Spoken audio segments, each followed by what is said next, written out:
Hey guys, Brett Kingstree here, one of the owners at Kingstree Plumbing, and today I'm going to be showing you through your home inspection form. So you've had this emailed to you. If you haven't got it, please give us a call. There's obviously some technical issue, but you should have this in your email already, along with access to these videos. Today we're going to walk through some of the stuff in this home. This is a newer home. Some of you might have a little bit of different setups at your place. Maybe you have different fixtures, stuff like that. I'm going to try and cover as much as I can, and then if there is something that isn't clear, you want some more clarity on something, there'll be a form below the video. Fill out the form, ask a question, and we'll come back with some more videos, some more stuff, so you have everything you need. Now, this is the form. You're going to go around and do it yourself. You can follow the videos. You can I'm doing this on an iPad. You could print this off. You could take some notes and just walk around with a bit of paper. But the idea is for you to get to show you all the different things you need to look out for, so we can catch stuff before it becomes an issue, catch stuff maybe that you haven't seen that is an issue already. We're going to point out some stuff that you can do to save money, some general maintenance that you need to do yourself, and then maybe talk about some stuff that you might need to budget for in the future as well. Often people can avoid 80% of emergencies by just doing general maintenance and keeping on top of stuff. This is the idea of this. We want to get you to really think about the stuff you should be looking out for, so you can save a ton of money in the future. Calling us, at the weekend is pretty expensive when you could have caught stuff a lot earlier and save yourself some money. So I'm going to get into the kitchen first. We're going to go around the whole home here. We're going to talk about a ton of stuff, and then again, if there's something that isn't clear, please pop it in the form below, and we'll come back with some more videos, some more content on our YouTube channel, and try and cover everything. So let's get into it. Hey guys, so we're in an ensuite bathroom here. I'm going to walk you through this bathroom. It has a bath and a shower, and talk about some of the things perhaps that aren't here as well. Just in an older home. This is a fairly new home, it's about 5 years old. So we'll go through each fixture in the bathroom. I'll explain a few things and a few things you might be dealing with in your home. But let's just go ahead and get started. In the ensuite bathroom here, we have a clawfoot tub. It's an acrylic tub that's built to look like a classic clawfoot tub. So on this, the drain's going to be a little bit different. Usually in your bath, you might just have a built-in or a tub that's in an alcove, all very similar. So here, what we're going to do is we're going to make sure the overflow is nice and tight. In newer homes, these are made of plastic with a metal trim plastic behind, and a lot of the time these will get loose over time, so you do have to come in and screw them up to make sure they're nice and tight, because if not, when you get in the tub and the water rises, if there's not a proper seal on the washer behind the tub, it can leak down and cause damage, and if it's a small leak, it can cause significant damage over time. So a good idea to tighten these up. Some of them have 2 screws, some of them work a little bit differently, but the main thing is you're making sure this is nice and tight, but so the seal behind is good. If you look down inside the bath here, there's different plug mechanisms, but we're going to check that. We're going to make sure these aren't loose as well. It's really important that the seal around here is good. With the clawfoot tub here, we can see everything underneath, but typically you're not going to be able to see that stuff. It's going to be behind the wall. So yeah, make sure everything's nice and tight. We're checking for any cracks in the bottom of the tub as well. The customer here has a bit of a weird setup with their control for the tub. So they have an outlet that comes out of the ceiling here. So how they've got their set up, they just have a hot and a cold valve that tees together here, and then the water comes out the top here. You're going to have a valve. Make sure the handles are tight and nice on there. You'll probably have a single valve. A lot of homes now have a single valve, or 2, a hot and a cold. Make sure everything's nice and tight. Again, any silicone around the tub, if you have a tub with silicone, you're going to want to check that's in good condition, because a lot of the time when you have leaks in the ceiling downstairs, you do some investigating and you'll see that the seal around the tub is not good. So tub spouts, make sure everything is nice and tight. So we'll go over the sink next. So first of all, the faucet, you may have a faucet that looks different to this, but you're going to be checking the same things on all of them. Make sure they're nice and tight. If there's any drips, that will be a cartridge issue. You want to check around the base, make sure there's no gaps that water can get, when it splashes, can get down into the sink and do any damage down there. You also want to make sure there's no water around the base of the faucet, because that can be an issue with the cartridge leaking and it not coming out here or dripping through here. It can actually work its way through the body of the faucet and out here. So that's one thing to check. You're going to want to check the silicone. Here we've got silicone around the base here. We want to make sure that's good, because if any water falls on here, it can make its way into the unit and damage the wood. We're going to check the drain. So the same thing with the tub. We're going to make sure that it's nice and secure. This is an IKEA sink on a, we actually done this about 5 years ago. We got a dresser and then cut some holes in, put the sink in.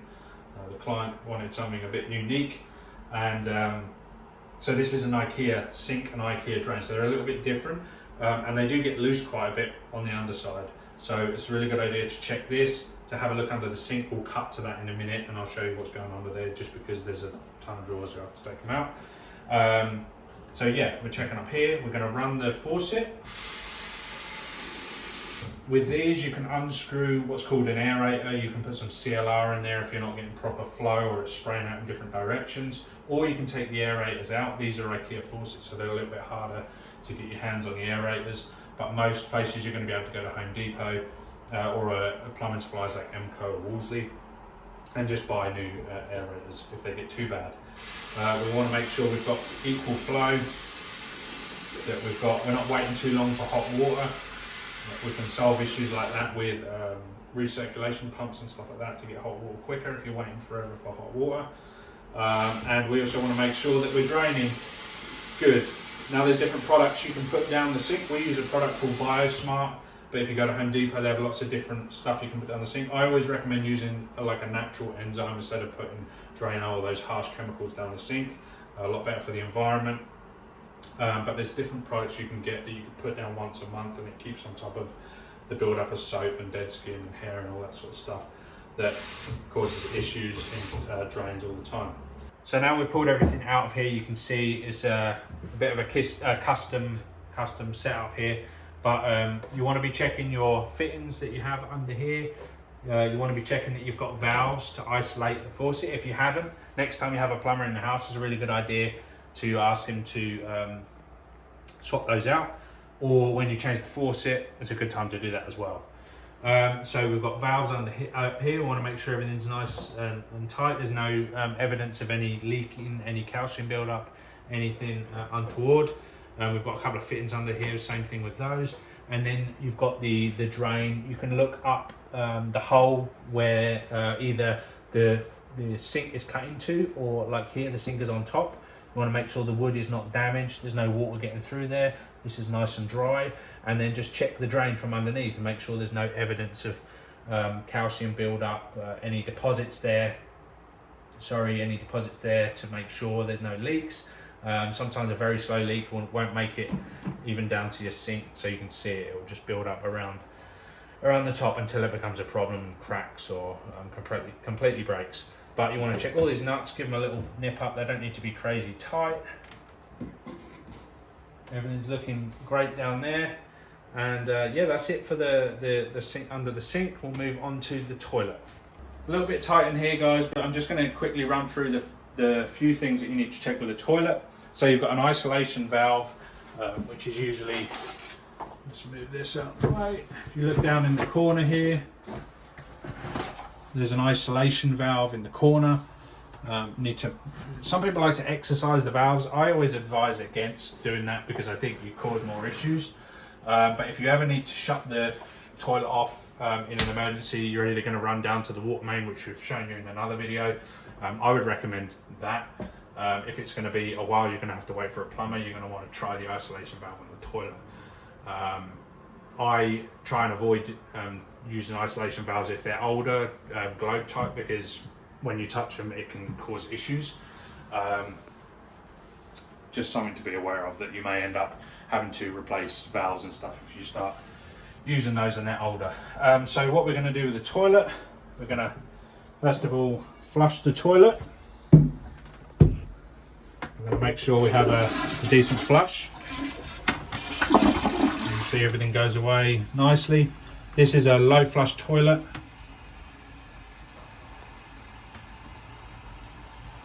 A lot of toilets that we take out now are obviously still high flush, so you have a bigger tank, use a lot more water. The toilets are designed to use a lot less water now, a lot better for the environment.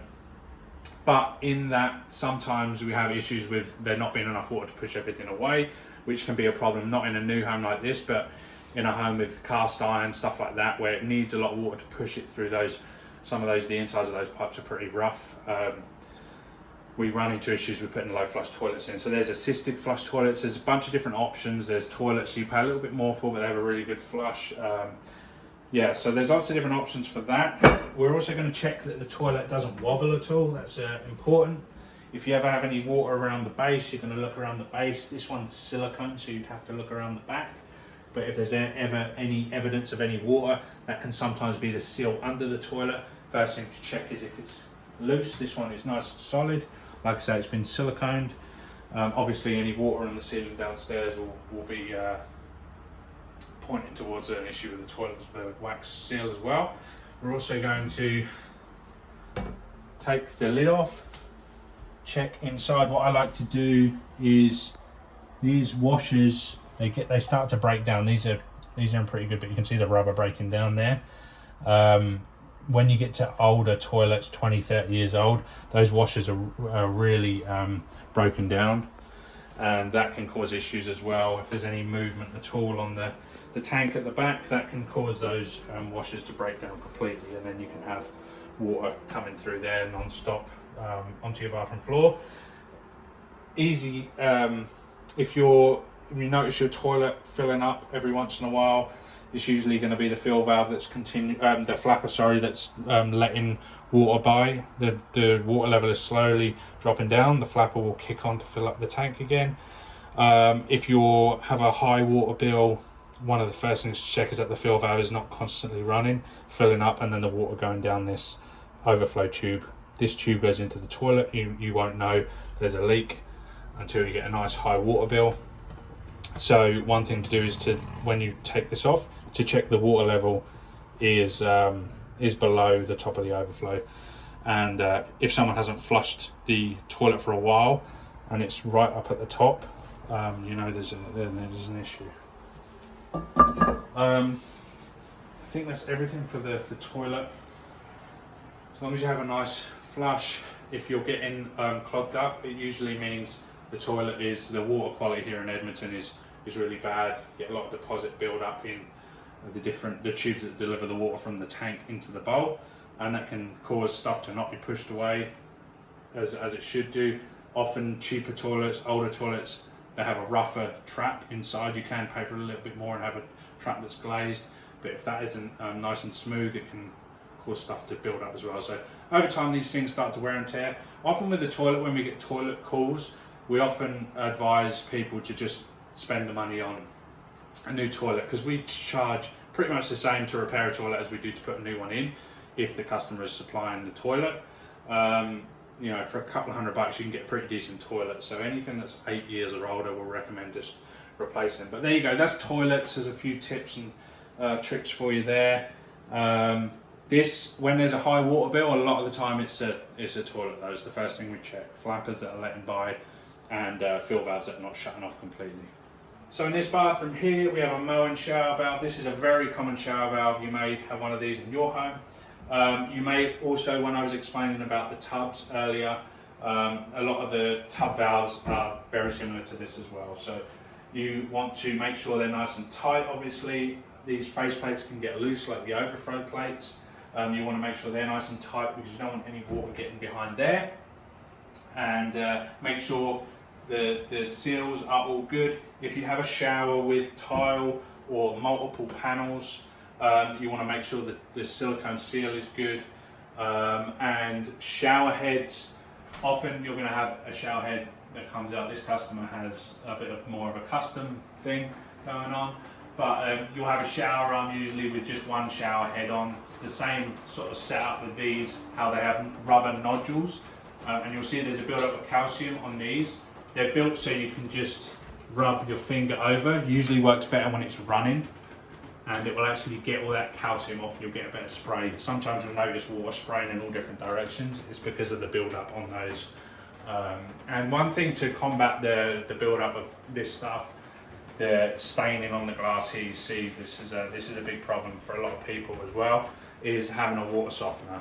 A water softener will help will help prolong the life of your hot water tanks, your appliances, your dishwasher. It will help cleaning, it will help with your shampoo, will go further. You won't get build-ups like this, deposits in your faucets and everything. Just water softener is a really good option. You can ask us for some more info about that, or go to Google and look at the benefits. But there's tons of different systems out there to choose from. The drain here, I'll just get the camera around there. We're going to make sure that's tight as well, so just give it a wiggle. And a quick tip for shower drains and tub drains as well is to, if they're getting blocked up, a shop vac is a really good tool to use. We've been called to jobs where they've had plumbers out before us who can't clear drains, can't clear tub drains, shower drains, and we just get the shop vac out, put it in a shower. You'll just put it directly on the drain. You'll make sure it's sealed off, and you'll just suck it. And sometimes you have to do it 10 times, but usually you can get the hair and stuff out, because that's what it is usually in shower drains. And then with tub drains, you just have to make sure that you plug the overflow off, because you want the vacuum sucking from the drain and not sucking air from the overflow. So plug the overflow off, put your shop vac on the drain, and it will suck everything out. Really good tool. There's also little drain snakes and stuff you can get from Home Depot as well, or you can give us a call and we can come out and help you do that. But yeah, it's a good idea to use the shop vac on all the drains actually, as well as using the product, the natural enzymes I was talking about. Use them once a month. Go around and shop vac when stuff starts to get slow, and don't wait for it to get completely blocked, because then you have to call out someone like us and you're spending hundreds of dollars. Just have it as part of your maintenance, like a bunch of other stuff in the home. But we'll be here to remind you of all this stuff you need to be doing anyway with your emails, and just as being part of our Silver Friendly Family Club. So let's move on to the kitchen, or wherever we're going next, and that's this bathroom done. I don't think there's anything else to cover. So guys, we're going to be checking the kitchen sink first. There's thousands and thousands of different types of faucets, so yours probably isn't going to look like this, but you're checking the same things on all of them. So we're going to check the hose. Often faucets now, they have a pull-out hose. Whether they have a pull-out hose or not, you're going to want to check the end. This one has a connection for a water filter. You can see it running. It does drip out of here a little bit as it runs. We're not too worried about that. The customer has a filter, they're going to connect that back up. But we are checking this nut here, and if you have a pull-out spray, you're going to want to pull out the spray. And often, we get calls all the time where someone says they have a leak under their sink. It's actually that nut. When they're turning this on, it's spraying and it's making its way back down. And all we do is we come in, we turn it quarter turn, and it's fine. So please check that before you call us, because that can be pretty expensive, and it's a very simple fix. So take that off, check there's no leaks there. You're gonna, if there's any dripping out the end, it's usually gonna be a cartridge issue, or typically it's a cartridge issue. Sometimes it can be, if you've left it dripping for so long, water can actually wear away the brass and you end up having to replace the faucet. But yeah, that's gonna be a cartridge issue, or the brass worn out in here. Also, if you have any flow issues, it can either be something to do with the pressure, it can be something stuck in the valve, it can be the aerator is just plugged up, and you can get that with some CLR, or you can actually replace the aerators in your tap as well. Often it's easier just to contact the manufacturer via email and ask for some of those. They'll usually send them out for free. Same thing with cartridges actually as well. They usually have pretty good warranty if you're mowing Delta, Kohler, one of those top brands. We're going to check the handles nice and tight. We're going to check the faucet is nice and tight. We're going to check there's no gaps around the base of the faucet. We're going to check that there's no water around the base of the faucet, because that can also be a cartridge leaking, or an issue with the head spraying up. So that's the faucet covered. On the sink, we're going to check the seal around here. You can see this is silicone.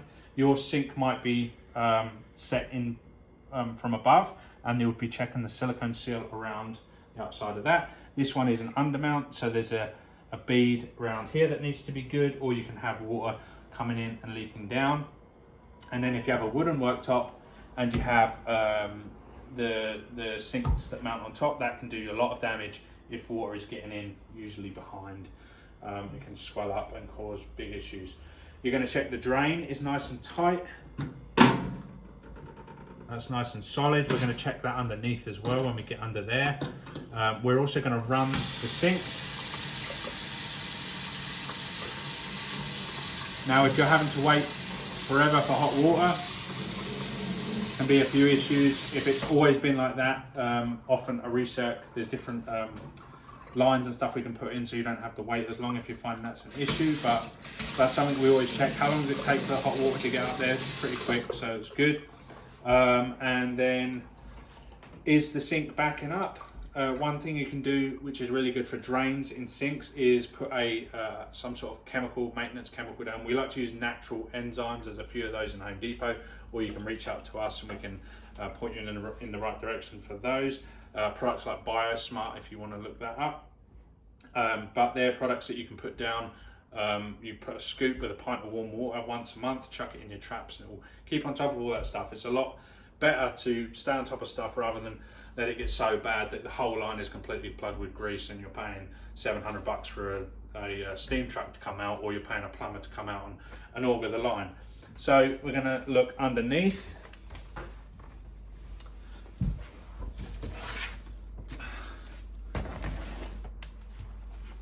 So under here,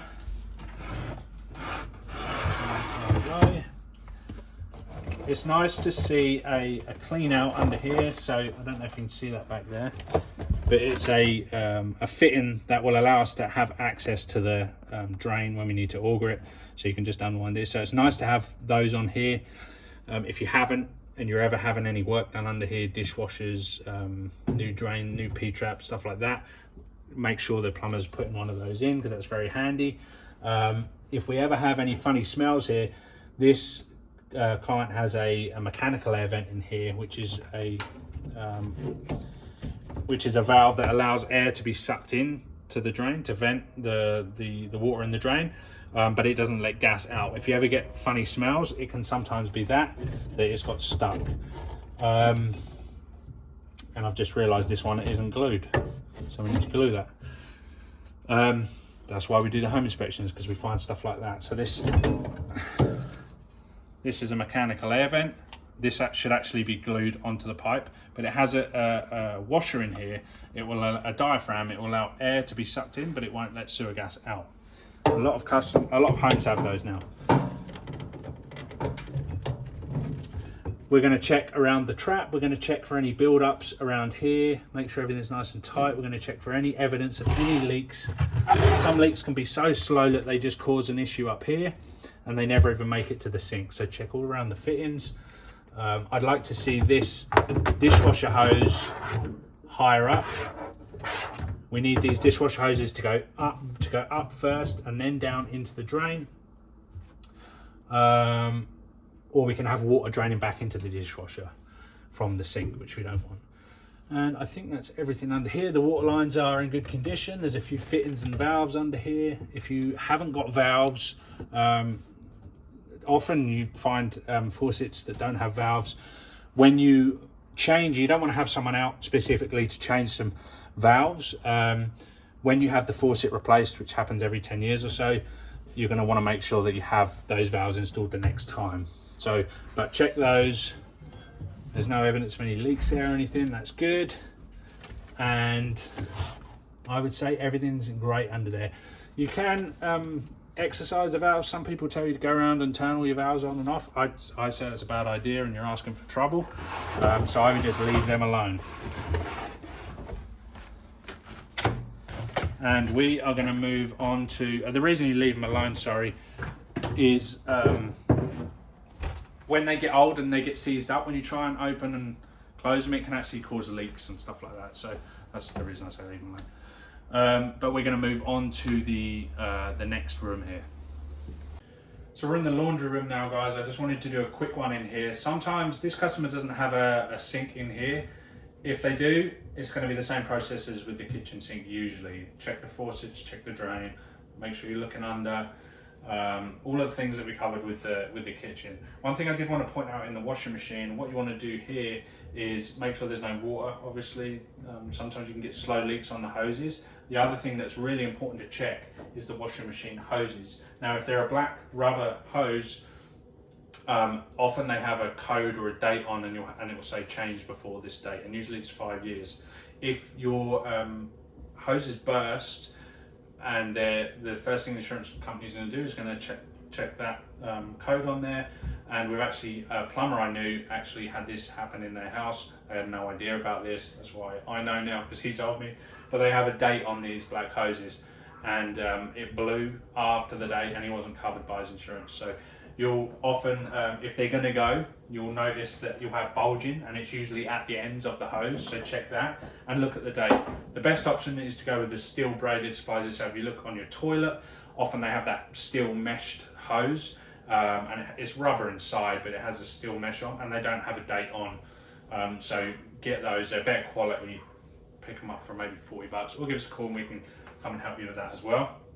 But just checking for leaks. There's a couple of things you can have in a laundry room. This is an upstairs laundry room, so if there was a leak here, there'd be significant damage here. You'd have it going down the heat runs, down into the basement, flooding everything. What we do a lot for our customers now is you can get trays that you install under the washing machine. You run the line to a drain.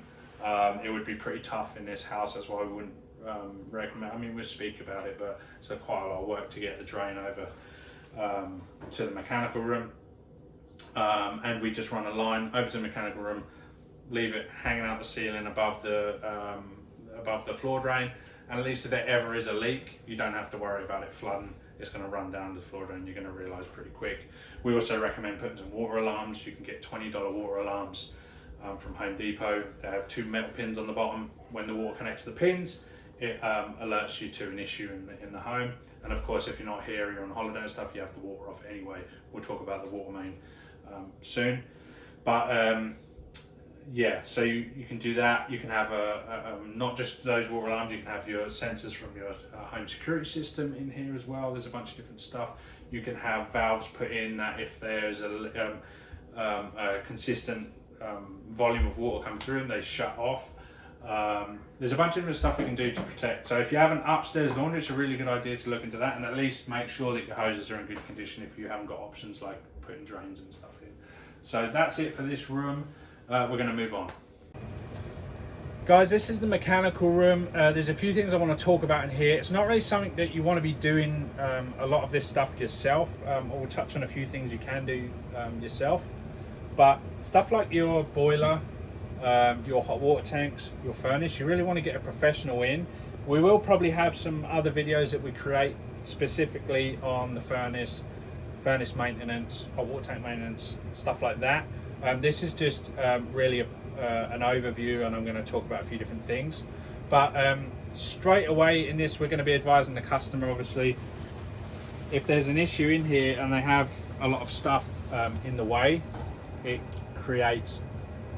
takes more time, costs more money. If service technicians are coming in here having to move stuff around and work around all this stuff, if there's an emergency and they can't get in there because there's all this stuff, then that can be an issue. So one thing we will advise this customer is to clear this out, and everything is very tight in this room, and you have to be able to get to it to service it.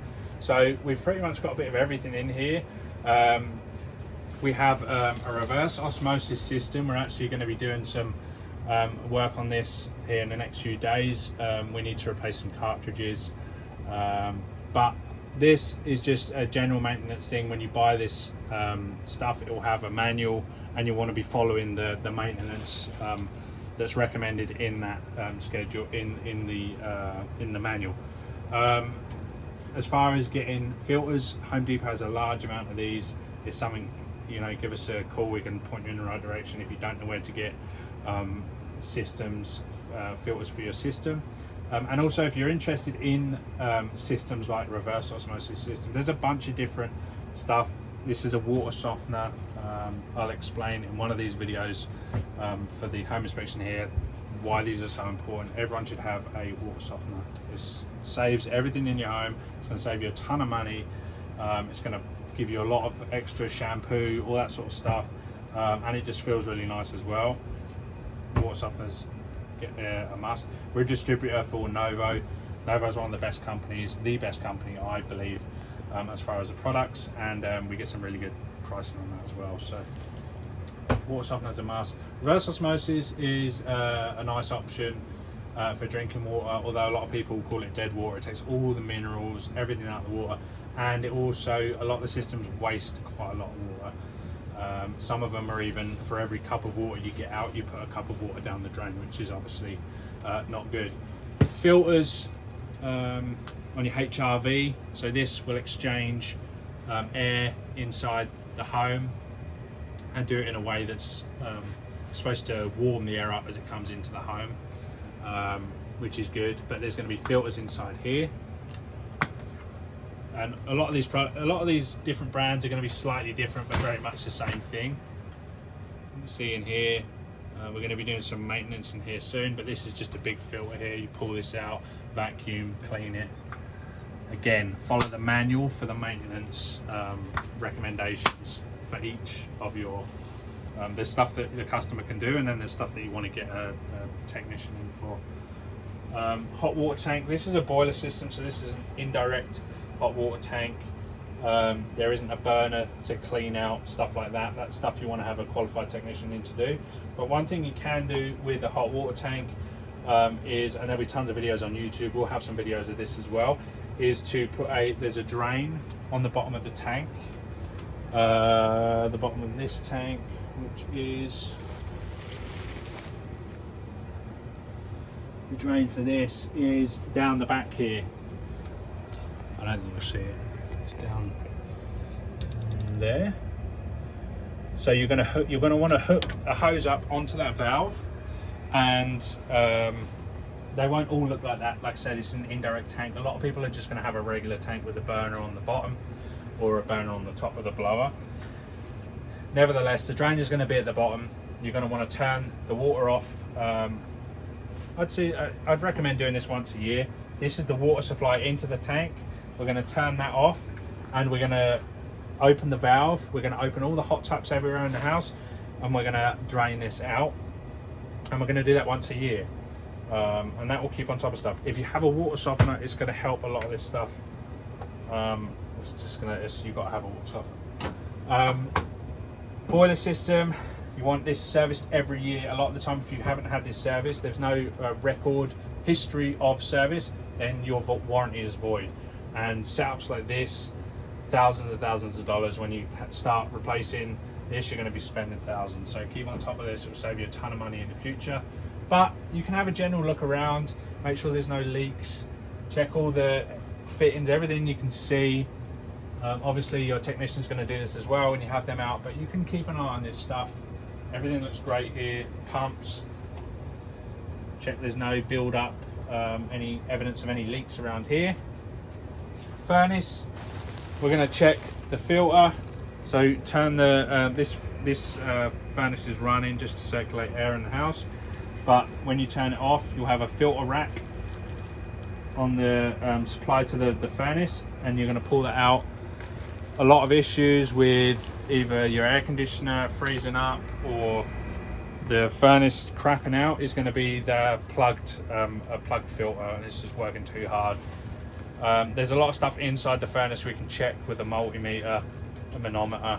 We can see usually when stuff is getting weaker, it's going to be a problem. So having someone out before the winter season to look at this, and we can, like I say, we can see a lot of stuff when it's getting to that point where it's going to be an issue before it is an issue. So again, save on the weekly call out charge and all that sort of stuff when you have this stuff done. And there's going to be a ton of videos and stuff on how to service stuff. We're not going to recommend you do that. I don't think it's a good idea, but you could dive in there and check all that stuff as well if you wanted. Everything else seems to be good in here. Floor drain, sometimes you can get smells, stuff in the floor drain. You're going to want to make sure you have water in the floor drain. The condensate line from the boiler actually goes into a drain that drains into the side of the trap here, so it's like a primer. It's always keeping the water in the trap, so it stops the sewer gas coming out. If you don't have that, sometimes you'll find that the water will evaporate and you'll get a smell. So if you have a smell in your furnace room, that's something you want to check. Also, often in the mechanical room, you're going to have your stacks for your I don't have a stack in here, but your stack for your drains. You want to check the clean outs are in good condition, they're not leaking, stuff like that. I think that's everything covered in here. As a rule of you want 3 feet in front of your electrical box, you want 3 feet in front of your anywhere where a technician is going to be working, basically. So try and keep it clear.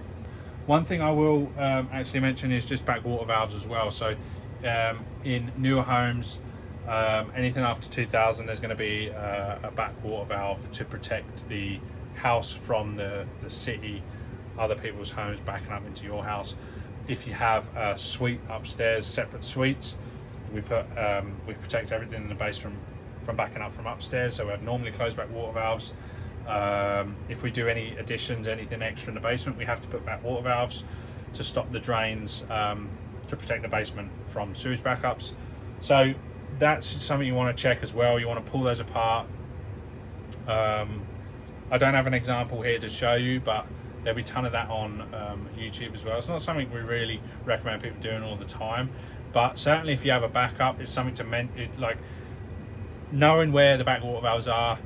They're just going to be a panel in the floor, some sort of cap in the floor. Knowing where that stuff is, when you have someone out, it's always good to be able to say, oh, I've seen an inspection lid here, or I've seen a cap here, and maybe point them in the right direction, because, you know, if we're coming out to clear a blocked drain, that's something we're going to want to check first. Is there a backwater valve? Has the flapper come off? Is it plugged up there? Is it somewhere I can auger through? So it's just a good idea having that knowledge. So the next thing we're going to do is going to show you where the water main is, because you'll be amazed at how many people don't know where the water main is, don't know where to go when there's water spraying everywhere, how they don't know how to stop that. So we're going to cover that, and we're also going to cover the sump pump as well. That's something that a lot of newer homes have as well, and older homes we put retrofit a lot of those as well. We're going to show you how to test that. Let's get to it. Hey guys, it's a bit noisy down here just with the furnace on, but I just quickly want to show you a couple of bits you might find either under your stairs or somewhere around in the basement. There's going to be a cupboard or something with these in. You've got your water main coming into the house. It's nice to have these ball valves. A lot of the older homes will have gate valves. They'll often leak when you open and close them, so it's nice if you're ever having your water, the streets having the water shut off, or your condo is having the water shut down. It's a good idea to get these swapped out to ball valves. If you ever go away for more than, I'd say, a couple of days, just turn this off, turn all of the water supply off to the house. If anything happens, I've seen terrible floods where whole houses are destroyed from just having the water main off and they're away for a couple of weeks, and a toilet overfilling and leaking out the front where the handle is, instead of going down the overflow, and just happening for days and just completely wrecked houses. So just if you're away for more than a couple of days, just turn these off, and yeah, if there is an issue, it won't just keep running and running and running. The other thing is we have the sump pump down here. Now I'm not going to get this all out and show you inside here. We'll have another video somewhere on how to change a sump pump yourself, but for this I'm just going to go over a couple of things that you can check. So you want to make sure the discharge, if this just goes outside, is always in good condition outside. We've seen some blockages and stuff over the years with leaves getting down inside the storm drain pipe, stuff like that, so you always want to keep an eye on that. And then just an easy way to check your sump pump is still working. Recommend doing this every year before the big melt at the end of the winter. Is these plugs often come in two parts. So you have a switch at the front. This is your switch, and then this is your permanent live. So if you just unplug this from the back and you plug the back plug directly into the wall, you'll hear it kick on. Give it a few seconds to run. and then you can put it back how it is. So often with these sump pumps, there's a couple of different ways they work. Usually it's a float or a pill, what we call a pill switch, so a ball on the end of some wire that when it lifts up, it brings when the water level raises the ball, it will bring the pump on. You can get in there and move those up and down and check if you want, but really it's not necessary. As a rule, we tell people to swap these out every 5 years, regardless of whether they're working or not, just because if you have a finished basement or even valuable stuff in the basement and you have a flood, it's just not worth it. They don't last forever. They're sucking a load of water in with sand and stuff like that. It can damage the mechanism. It will damage the mechanism over years in mud. If you look at the bottom of the pit, it's a good idea to clean that out. When we do a sump replacement, we always give the pit a clean if it's not too bad. And yeah, I would check that. I would check your main, and really that's it for under the stairs here. We covered this. If you have any issues with the water meter, it's a good idea to just call the water company. Sometimes we get called out for leaks on the units themselves. That's a EPCOR or whatever your local company is. It's their issue, so call them directly. But other than that, give us a call if you have any issues, questions or concerns. We'll move on.